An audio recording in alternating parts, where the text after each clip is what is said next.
बड़े बंगले वाली रसोई में गरीब बहू का देसी खाना। चलो अच्छा है, हमारी बेटी की शादी एक अच्छे घराने में तय हो गई है, अब मुझे कोई चिंता नहीं है। तुमने बिल्कुल सही कहा, हमारी बेटी कितनी जल्दी बड़ी हो गई है, अब कुछ दिन बाद विदा होकर अपने ससुराल चली जाएगी। हाँ बिल्कुल, तब तो मुझे इसकी बहुत याद सताएगी। पता नहीं कैसी रीत है, हमें क्यों लड़कियों को इस तरह विदा करना पड़ता है। सच में हमारा कलेजे का टुकड़ा, जिसे हमने बचपन से इतना पाल पोस कर बड़ा किया, उसे पल भर में खुद से दूर कर देना बहुत मुश्किल होता है। लेकिन क्या करें, दुनिया ने ये रीति बनाई है, अब इसे निभाना तो होगा ही। तभी वहाँ पायल भी आती है। क्या बात है, आप दोनों किस बारे में बात कर रहे हैं? अरे कुछ नहीं बेटा, हम तो बस ऐसे ही। अच्छा ठीक है बेटा, तुमने सारा सामान अच्छे से चेक कर लिया है ना, कोई कमी तो नहीं रह गई? हाँ मम्मी, आज का तो सारा काम हो गया है, सामान भी आ गया है। नेहा और पायल दोनों ने हमारी इतनी मदद की है, शॉपिंग करने से लेकर घर को सजाने तक सारा जिम्मा उन दोनों ने ही संभाला है। सही कहा, तेरी सहेलियां हमेशा हर चीज में आगे रहती हैं। कल तेरी हल्दी की रस्म है। अगले दिन पायल के घर में सभी आ जाते हैं और उसकी हल्दी की रस्म शुरू होती है। और बताओ पायल मैडम जी, कैसा लग रहा है तुम्हें? अच्छा तो लग रहा है ना? और ये भी कोई पूछने वाली बात है, जब इतने अच्छे घर में रिश्ता हुआ है तो अच्छा तो लगेगा ही ना। अरे बड़े बंगले वाले घर में रिश्ता क्या हुआ, पायल के मन में तो लड्डू फूट रहे होंगे। ओ हाँ बिल्कुल सही कहा, अब तो पायल बड़े बंगले की मालकिन बन जाएगी और कहाँ हम छोटी झोपड़ी में रहने वाले लोग, फिर तो ये हमें बिल्कुल ही भूल जाएगी। अरे तुम दोनों भी ना कैसी पागलों वाली बातें कर रही हो, मैं भला तुम दोनों को कैसे भूल सकती हूँ? तुम दोनों तो मेरी किडनी हो, किडनी। वाह क्या गजब की बात कही, हम तेरी किडनी है, यानी हम तेरे दिल में नहीं बसते। अरे सीमा तू भी समझती नहीं है, दिल में तो अब सैया जी बसेंगे ना। दोनों की बातें सुनकर पायल शर्मा जाती। दोनों पायल को बहुत छेड़ रहे थे। तुम दोनों बस करो, अब चुप भी हो जाओ, कुछ ज्यादा ही छेड़ रही हो मुझे। हाँ, अब इसे छेड़ना बंद करो और जल्दी से इसे हल्दी लगाओ। हल्दी का रंग भी तो अच्छा आना चाहिए ना, हमारी दुल्हन सबसे प्यारी लगनी चाहिए। हल्दी की रस्म शुरू होती है। सभी रिश्तेदार पायल को अच्छे से हल्दी लगाते हैं, उसके गाल और हाथ सभी हल्दी से रंग जाते हैं। एक तरफ पायल के मायके में भी अच्छे से सभी रस्में हो रही थी, वहीं दूसरी तरफ उसके ससुराल के बड़े बंगले में भी शादी की तैयारियां जोरों शोरों से चल रही थी। अरे भैया उन फूलों को जरा अच्छे से लगाओ, देखो आपने वहां कितना स्पेस खाली छोड़ दिया है। एक आदमी सीढ़ी पर चढ़कर फूलों से सजावट कर रहा था और रिया उसे सब समझा रही थी कि कैसे करना है। एक बात बताओ, आपने गेंदे और चंपा के फूल तो लगा दिए, लेकिन गुलाब के फूल कहाँ रह गए? मैंने स्पेशल कहा था ना कि सेंटर में गुलाब के फूल होने चाहिए। अरे मैडम जी, अभी एक और कंटेनर आना बाकी है, बाकी सारा सामान और फूल उसी में है। फिलहाल आप मुझे बेस बता दीजिए, मैं पहले इन फूलों को तो लगा दूं। अच्छा ठीक है, लेकिन अपना काम अच्छे से करना, मुझे कोई कमी नहीं लगनी चाहिए, वरना तुम्हारे पैसे काट लूंगी। इतना कहकर रिया बाहर गार्डन में जाती है, जहाँ पर बहुत सुंदर डेकोरेशन करवानी थी और पायल की सास कमला ने पहले से ही उसका जिम्मा ले रखा था। अरे भैया जरा ढंग से काम करो, फूलों की छतरी जरा अच्छे से बनाओ, दूल्हा दुल्हन जब आएंगे तो इसी के नीचे से तो आएंगे। अरे मैडम जी आप चिंता मत कीजिए, मैं बहुत मजबूत और अच्छा काम ही करूँगा, मैं सभी चीजों को अच्छे से सजाऊंगा। हाँ ठीक है, सब अच्छे से करना, और ये करने के बाद तुम्हें सारे झूमर भी बदलने, याद है ना? सारे महंगे वाले झूमर बदलकर उन्हें भी अच्छे से फिट करना है। अरे जी मैडम जी, मुझे सब याद है, मैं सब कर दूंगा। अच्छा मम्मी, यहाँ पर बाकी सब देख लेंगे, फिलहाल हमें गहने और कपड़े भी तो लेकर आने हैं। मेरी ड्रेस की उन्होंने फिटिंग भी कर दी होगी, मुझे तो बहुत एक्साइटमेंट हो रही है, जब मैं डिजाइनर ड्रेस पहनकर सबके सामने जाऊंगी तो कितना अच्छा लगेगा ना। हाँ, साथ ही हमें तुम्हारी भाभी के जो कपड़े सिलने के लिए दिए थे उन्हें भी तो लेकर आना है। और क्या तुमने सुनार से बात कर ली है? उसने सारे गहने तैयार कर दिए हैं ना? हाँ मम्मी, सब तैयार हो गया है, हमें बस जाकर लेकर आना है। दोनों सबसे पहले टेलर के पास जाती और वहां से कपड़े उठाने के बाद सुनार की दुकान पर जाकर वहां पर जितने भी गहने थे उन सबको लेकर घर आ जाती हैं। घर आने के बाद देखो मम्मी, ये सारे गहने कितने सुंदर हैं और हम दोनों की डिजाइनर ड्रेस भी कितनी अच्छी लग रही है। बिल्कुल सही कहा तूने, हम शादी में सबसे अच्छे लग रहे होंगे, ये सब पहनकर हम तो कमाल ही कर देंगे। अगले दिन पायल की मेहंदी की रस्म होती है और उसे मेहंदी लगती है। जीजा जी का नाम अच्छे से छुपाना ताकि खुद जीजा जी भी उसे ढूंढ ना सके। हाँ, इतनी आसानी से उन्हें नाम नहीं मिलना चाहिए। चलो सीमा, हमने पायल के लिए जो परफॉर्मेंस तैयार की थी उसे करते हैं। नेहा और सीमा पायल के लिए बहुत अच्छा सा डांस करते हैं। वाओ, तुम दोनों ने मेरे लिए कितना अच्छा डांस किया, तुम सबसे अच्छी फ्रेंड हो। वो तो हम हैं ही। इस तरीके से सारी रस्में होती हैं और शादी वाले दिन जब बारात आ जाती है, बेटा तुम जरा मेहमानों को देखना। आंटी जी आप चिंता मत कीजिए, हम सब संभाल लेंगे, हम यहाँ पर आपकी मदद करने के लिए ही हैं। हाँ हम सब संभाल लेंगे। शादी में नेहा और सीमा ने सब काम अच्छे से संभाला। वहीं पर थोड़ी देर बाद पायल और रोहन दोनों अग्नि के सामने साथ फेरे लेते हैं और जीवन भर साथ निभाने की कसमें खाते हैं। फेरे लेने के बाद पायल को डोली में बिठाया जाता है। मुझे ससुराल नहीं जाना है। अरे बेटा तुम कैसी बात कर रही हो, शादी के बाद ससुराल ही तो जाना होता है। कोई बात नहीं, तू चिंता मत कर, बस वहाँ अपना ध्यान रखना और जब भी हमारी याद आए तो हमसे मिलने आ जाना। हाँ बेटा, तुझे जब भी हमारी जरूरत हो हमें बस एक बार बता देना, हम तुरंत आ जाएंगे। आप दोनों भी अपना अपना ध्यान रखना। चिंता मत करो पायल, हम हैं, हम इनका ध्यान रखेंगे। इस तरह पायल को अलविदा किया जाता है और वह डोली में ससुराल पहुंचती है। वहां उसके ससुराल वाले उसका धूमधाम से स्वागत करते हैं। वो बंगला बहुत बड़ा था। उसके सामने एक शानदार गार्डन था जिसे ढेर सारे शानदार फूलों से सजाया हुआ था और चारों तरफ स्पार्कल गन्स भी लगी हुई थी। वाह, मेरे ससुराल वालों ने तो मेरा ग्रैंड स्वागत किया है, मुझे बहुत अच्छा लग रहा है। गार्डन में शानदार एंट्री के बाद वह दरवाजे तक पहुंचती है। तब बेटा अपने पैर से इस कलश को गिराओ और इस घर में गृह प्रवेश करो। आज से ये बड़े बंगले वाला ससुराल तुम्हारा है। पायल अपने दाहिने पैर से कलश गिराती है और कमला आरती की थाली से उसकी आरती उतारती है और इस तरह पायल का शानदार गृह प्रवेश होता है। रात को सभी बहुत थक जाते हैं और सो जाते हैं। अगले दिन सुबह पायल उठकर अपने कमरे से बाहर निकलती है और सभी को ढूंढ रही होती है। अरे यार कितना बड़ा बंगला है, कितना शानदार बंगला है मेरे ससुराल वालों का। इतना बड़ा ससुराल है, सबको कहाँ ढूंढूं मैं। पायल देखती है कि वहां पर ढेर सारे कमरे और बड़े बड़े झूमर लगे हुए थे। काफी देर बाद ढूंढने के बाद पायल हॉल में पहुंचती है जहां सब बैठे हुए थे। अरे बेटा तुम इतनी जल्दी उठ गई, जरा थोड़ी देर और आराम कर लेती। शादी की थकान, तुम थक गई होगी ना। कोई बात नहीं मम्मी जी, मैं बिल्कुल ठीक हूँ और वैसे भी मुझे सुबह जल्दी उठने की ही आदत है। अच्छा फिर तो ठीक है। तो भाभी आज आपकी पहली रसोई है, तो फिर आज आप हमें पहली रसोई में क्या क्या बनाकर खिलाएंगी, बताइए जरा हमें। आप जो कहे मैं वही बना दूंगी। मैं क्या बताऊं? तुम कुछ मत बताओ बेटा, जो तुम्हारा बनाने का मन है तुम वो बना सकती हो। तुम अपनी मर्जी से कुछ भी बना सकती हो, हमारी कोई डिमांड नहीं है। हाँ बहू, आज तुम्हारी पहली रसोई है, तुम अपनी मर्जी से कुछ भी बना सकती हो।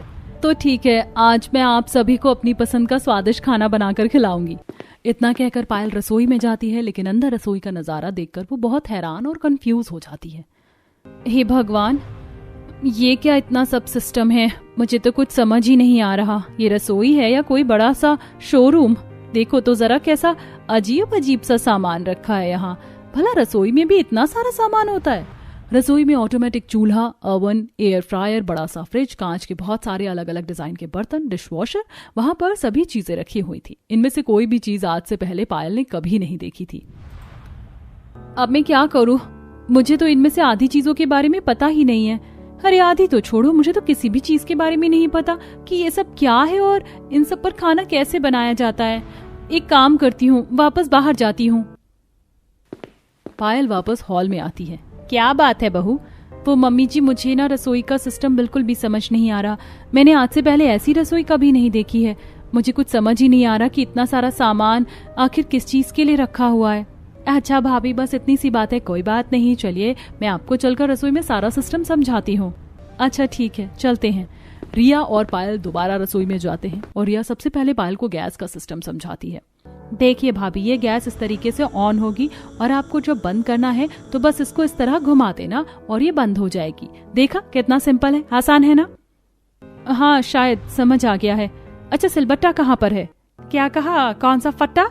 अरे सिलबट्टा एक पत्थर का इतना बड़ा टुकड़ा होता है, उसके ऊपर हम छोटे पत्थर के टुकड़े से चटनी को पीसते हैं। ओह भाभी, मुझे इतनी सारी चीजों के बारे में कुछ नहीं पता, लेकिन आपको चटनी पीसने के लिए इतनी मेहनत करने की जरूरत ही क्या है? क्योंकि चटनी तो पिसी हुई ही अच्छी लगती है ना। अगर चीज को नहीं पीसेंगे तो वो चटनी किस बात की हुई? भाभी मेरे कहने का मतलब था कि चटनी बनाने के लिए हमारे पास मिक्सर है, आप उसमें 2 मिनट में चटनी पीस सकते हो। मिक्सर? अब ये कौन सी बला का नाम है भला? रिया मिक्सर निकालती है और पायल को दिखाते हुए कहती है, इस बाला का नाम है मिक्सर, लेकिन मैं इसमें चटनी कैसे पीसूंगी? मैं अभी आपको इसे चला कर दिखाती हूँ। रिया जैसे ही मिक्सी चालू करती है उसकी इतनी तेज आवाज से पायल डर जाती है। अरे इसकी आवाज तो कितनी भयंकर है, अगर मैं इसे चलाऊंगी तो मेरे तो सर में दर्द हो जाएगा। कुछ नहीं होगा भाभी, अभी आपके लिए ये सब नया है इसलिए आपको ऐसा लग रहा है, लेकिन एक बार जब इन सब का इस्तेमाल करोगी ना तब आपको खुद ही इन सब की आदत हो जाएगी। उम्मीद है आपको सब अच्छे से समझ आ गया होगा, मैंने सब कुछ अच्छे से समझा दिया है। अब मैं चलती हूँ, अब आप अपना काम शुरू कर सकती हैं। इतना कहकर रिया वहाँ से चली जाती है। पायल कोशिश तो करती है लेकिन उसे उस रसोई के बारे में कुछ भी समझ नहीं आया था, इसीलिए वह दोबारा हॉल में जाती है। अब क्या हुआ भाभी, अब फिर से कोई परेशानी है क्या? हाँ बिल्कुल परेशानी ही परेशानी है, मुझे इस रसोई में कुछ भी समझ नहीं आ रहा है। मैं अपनी पहली रसोई बहुत अच्छे से करना चाहती हूँ और मैं चाहती हूँ कि मैं उसे देसी तरीके से ही करूँ। लेकिन बहू तू पहली रसोई देसी तरीके से कैसे करेगी? हमारे यहाँ देसी तरीका कुछ भी नहीं है, सब कुछ नए जमाने के हिसाब का है। आप चिंता मत कीजिए, मैं खुद मिट्टी से अपने लिए अच्छा सा चूल्हा बना दूंगी, बस मुझे सिलबट्टा और कुछ मिट्टी के बर्तन चाहिए। लेकिन ये सब करने में बहू तुझे बहुत परेशानी हो सकती है। पापा जी बल्कि मुझे तो अभी परेशानी हो रही है, लेकिन अगर मैं ये सब करूंगी तो मुझे बिल्कुल भी परेशानी नहीं होगी, क्योंकि मुझे इसी चीज की आदत है और उसमें तो मैं चुटकी भर में अपना काम अच्छे से कर लूंगी। अच्छा ठीक है बेटा, जैसा तुम्हें सही लगे तुम वैसा कर सकती हो। वैसे भी मुझे बहुत समय हो गया देसी तरीके से खाना खाए हुए, उसका स्वाद भी कुछ अलग ही होता है। चलो ठीक है, अगर ऐसा ही है तो तुम एक काम करो, रोहन को लेकर बाजार चले जाओ और सारा सामान लेकर आ जाओ।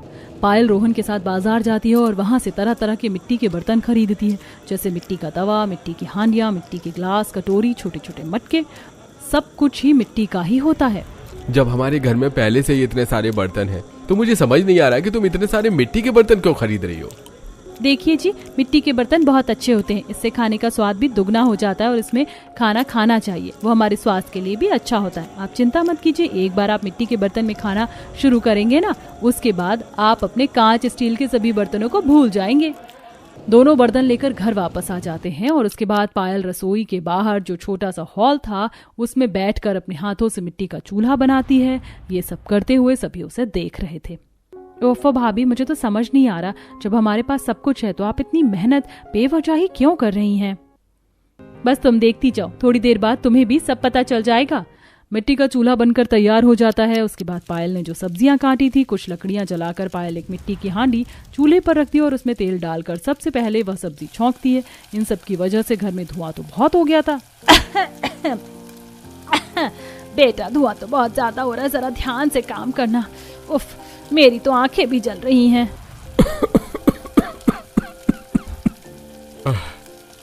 अरे मुझे भी बहुत खांसी आ रही है। अरे मुझसे तो इतने धुएं में बैठा भी नहीं जा रहा है, मैं थोड़ी देर बाहर चला जाता हूँ। अरे वैसे भी मुझे अस्थमा है, मुझे परेशानी हो सकती है। हाँ बाबा, चलिए मैं भी चलता हूँ। अरे मुझे भी बहुत परेशानी हो रही है, आंखों में धुआं जा रहा है। सचमुच भाभी, मुझे समझ ही नहीं आ रहा आप इस धुएं के आगे बैठकर खाना कैसे बना रही हो। ओहो, मेरी आंखों से तो पानी बह रहा है। इतने धुएं से सभी बहुत परेशान हो जाते हैं। मुझे तो इन सब की आदत है, बचपन से मैंने ऐसे ही काम किया है, लेकिन अभी आप देखिए कैसे खाने का मजा आता है। सब्जी बनाने के बाद पहले पायल सिलबट्टे पर अच्छे से चटनी पीसती है और वहीं दूसरी मिट्टी के हांडी में खीर बनने के लिए डाल देती है। पहले दूध को अच्छे से उबालती है और उसमें चावल और चीनी मिलाकर उसे अच्छे से घोटने के लिए चलते चूल्हे पर छोड़ देती है। तब तक पायल आटा गूंथ लेती है और उसके बाद मिट्टी की कढ़ाई में तेल डालकर सबके लिए गर्मा गर्म पूड़ियाँ सेकती है। आप सब गर्मा गर्म खाना खाने बैठिए। वहीं बगल में सभी डाइनिंग टेबल पर बैठकर पूरी सब्जी, खीर और हलवे का भरपूर आनंद लेते हैं। ओहो, मजा आ गया भाई, कितना अच्छा खाना है, मजा ही आ गया। इस खाने का तो स्वाद दुगना हो गया है। हमने इतने समय से कभी ऐसा देसी खाना नहीं खाया, कभी बचपन में ही खाया था। इसे खाकर बचपन की याद आ गई और ऐसी बारीक पिसी हुई चटनी तो मैं कितने अरसे बाद खा रहा हूँ। सच में मुझे भी खाना बहुत स्वादिष्ट लग रहा है, इससे स्वादिष्ट खाना मैंने आज तक नहीं खाया। मानना पड़ेगा भाभी, आपकी देसी रसोई ने तो कमाल ही कर दिया। मुझे भी ये खाना बहुत स्वादिष्ट लग रहा है। हाँ, अब तो मैं भी चाहता हूँ कि तुम हर रोज अपनी इस देसी रसोई में खाना बनाओ। मुझे भी खाने का बहुत अलग और अच्छा स्वाद आ रहा है, सच में बहुत स्वादिष्ट है। सबको खाना बहुत पसंद आता है और इस तरह पायल इतने बड़े बंगले में अपनी छोटी देसी रसोई बना लेती है। अब वह हर रोज चूल्हे पर ही सबके लिए खाना बनाती थी, लेकिन एक दिन खाना बनाने में बहुत समय लग रहा था और आग थोड़ी तेज थी, जिसकी वजह से बहुत सारा धुआं खिड़की के बाहर जा रहा था। खिड़की खुली थी ताकि धुआं घर में ना फैले। आस पड़ोस के लोग ये देखते हैं और उनमें अफरा तफरी मच जाती है। अरे शांति बहन, देख जरा, कमला के घर से धुआं आ रहा है। मुझे तो लगता है कमला के बड़े बंगले में आग लग गई है। तो बिल्कुल सच कह रही है, हमें जल्दी से आग बुझाने वाले को बुलाना चाहिए। अरे कोई है, जरा उन्हें फोन करो, इनके घर में आग लग गई है, उन्हें बुलाओ। वहां पर खड़ा एक आदमी फायर ब्रिगेड को कॉल कर दो और जल्दी से फायर फाइटर्स वहां आते हैं और आग लगी है, हमें जल्दी कुछ करना होगा, दरवाजा खटखटाने का समय नहीं है, जल्दी से दरवाजा तोड़ना होगा।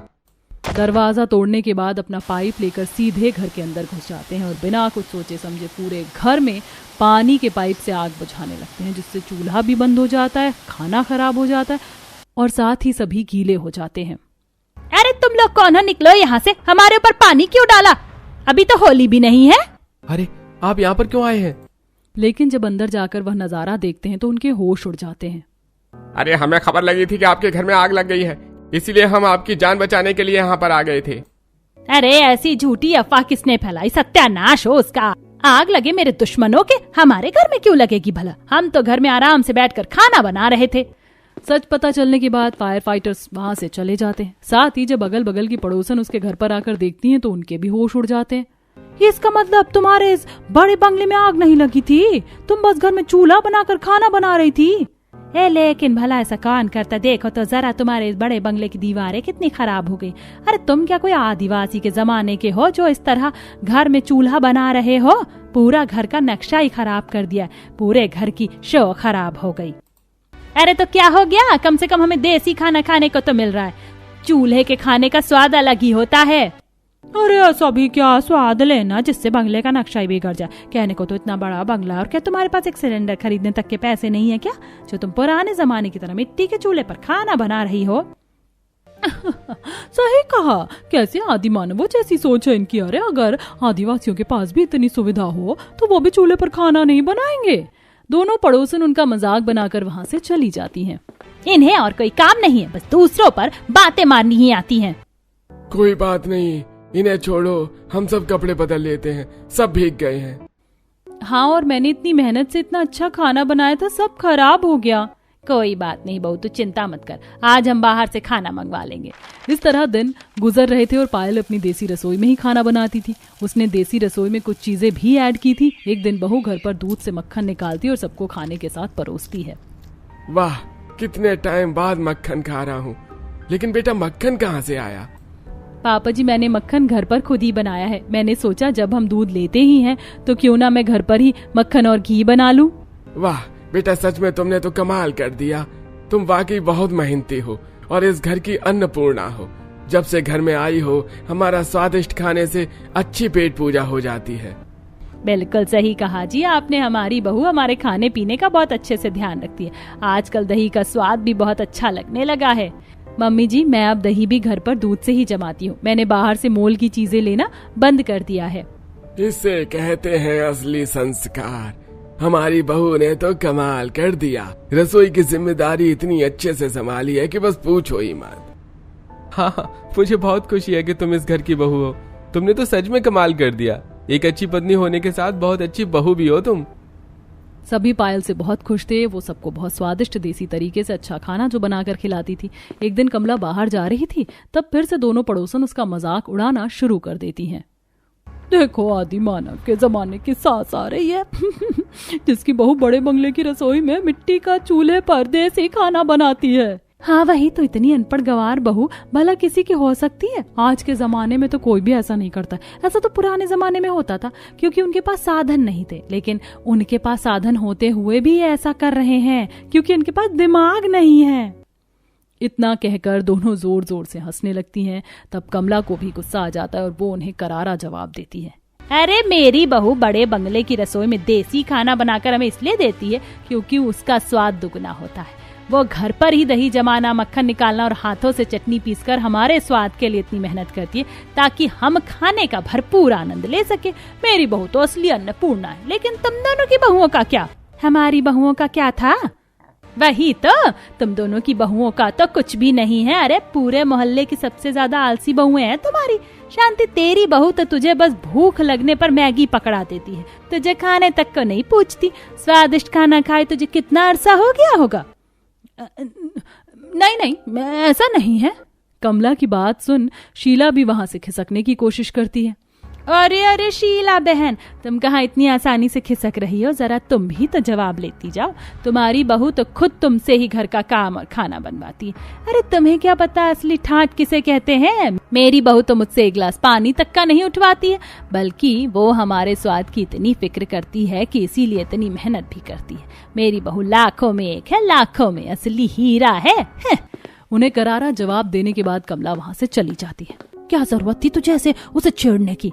अरे मैंने अकेले कहाँ उसे छेड़ा था? तू भी तो पूरी ताल से ताल मिला रही थी, अब मुझे अकेले को दोष दे रही है। दोनों का मुंह बन जाता है। कुछ दिन बाद पायल और रिया मॉल जाते हैं। इस मॉल में तो बहुत महंगी महंगी सब्जियां हैं और एक भी सब्जी ताजा नहीं है। यहाँ ऐसा ही होता है भाभी। मेरा तो यहाँ की सब्जी लेने का बिल्कुल भी मन नहीं करता है। अगर यहाँ की सब्जी नहीं लेंगे भाभी, तो क्या आप सब्जियां भी खुद ही उगाने लग जाओगी, जैसे आपने मक्खन और दही घर पर बनाना शुरू कर दिया है? अरे हाँ, तुमने ये बहुत अच्छा आइडिया दिया। वैसे भी हमारा इतना बड़ा गार्डन है, वो किस काम आएगा? अगर हम घर में ताजी सब्जी उगाएंगे तो खाने का स्वाद अभी दोगुना है, वो चौगुना हो जाएगा। अरे भाभी, आप तो मेरी बात को कुछ ज्यादा ही सीरियसली ले गई। नहीं, मैं बिल्कुल सही कह रही हूँ। चलो अभी हम जरूरी से जरूरी सब्जियां लेकर जल्दी घर चलते हैं, फिर मुझे इस बारे में भी अच्छे से सोच विचार करना होगा।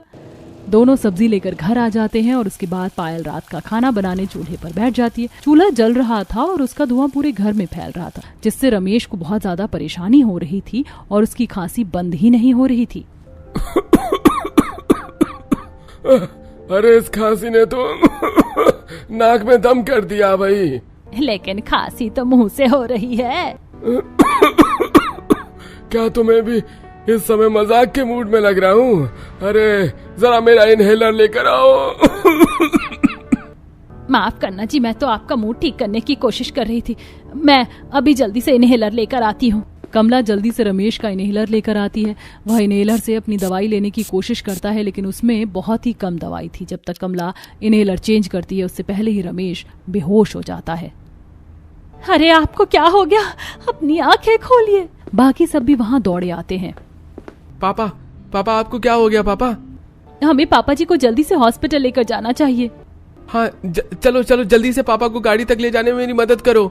सभी बड़ी मुश्किल से रमेश को गाड़ी में बिठाने के बाद अस्पताल लेकर जाते हैं और वहाँ पर उसका इलाज होता है। तब देखिए, इनको पहले से ही अस्थमा की परेशानी है और अभी इनके फेफड़े और भी ज्यादा कमजोर हो गए हैं। ये कहीं बहुत ज्यादा धुएं वाली जगह में तो नहीं रह रहे हैं, जिसकी वजह से इनकी यह हालत हुई है, जबकि इन्हें तो इन सब चीजों से बहुत दूर रहना चाहिए। आपने इतनी बड़ी लापरवाही क्यों की? माफ कीजिएगा डॉक्टर, हमारी ही गलती है, हमें ध्यान देना चाहिए था। लेकिन क्या आप पापा ठीक हो गए हैं? हाँ, अब उनकी हालत में सुधार है और अब वो स्टेबल भी है, लेकिन अब आपको उनका ध्यान रखने की बहुत ज्यादा जरूरत है। जी, अब हम उनका अच्छे से ध्यान रखेंगे। अच्छे से इलाज होने के बाद रमेश को घर वापस लाया जाता है और इन सब की वजह से पायल को बहुत बुरा लगता है और वो रोते हुए कहती है, आप सब मुझे माफ कर दीजिए, ये सब मेरी वजह से ही हुआ है। मैंने ही अपनी छोटी सी देसी रसोई बनाने की जिद की थी, लेकिन मुझे नहीं पता था कि इतना कुछ हो जाएगा। मैं आगे से ऐसा नहीं करूंगी। अरे कोई बात नहीं बेटा, तुझे उतना उदास होने की जरूरत नहीं है। तूने कुछ भी जानबूझकर नहीं किया है। हाँ बहू, परेशान होने की जरूरत नहीं है, कोई बात नहीं। तुझे इन सब चीजों की आदत नहीं थी, इसलिए तूने ऐसा किया, बल्कि तूने तो हमारे लिए ही सोचा था। लेकिन चिंता मत कर, अब सब ठीक हो गया है। अब से मैं जो रसोई वाला चूल्हा है उसी को इस्तेमाल करना सीखूंगी और उसी पर सबके लिए खाना बनाऊंगी। ठीक है बहू, तुझे जैसा सही लगे वैसा कर सकती है, हम तेरी पूरी मदद करेंगे। हाँ भाभी, मैं आपकी पूरी मदद करूंगी इस बड़े बंगले की रसोई में देसी खाना बनवाने में।